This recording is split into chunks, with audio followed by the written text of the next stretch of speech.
Mga kapatid, manalangin tayo sa Diyos amang makapangyarihan upang tayo maging kawang ni Kristo sa taimtim ng pagdalangin sa tulong ng larawan na ito ng Sagrada Pamilya. Manalangin tayo.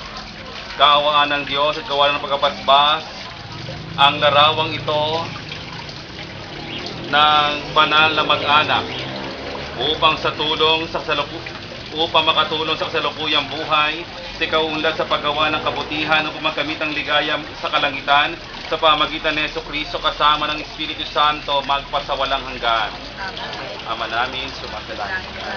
Sabay ng ngalan mo, pagkakataon ng Maria. Sinilalo mo dito sa lupaan at sa langit. Yan mo kami ng aming kakanin sa araw-araw. Iwanan mo kami sa aming kasala. Para na magpapatawad namin sa nakakasala sa amin.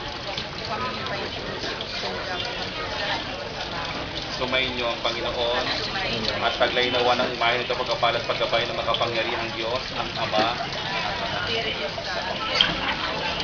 Okay.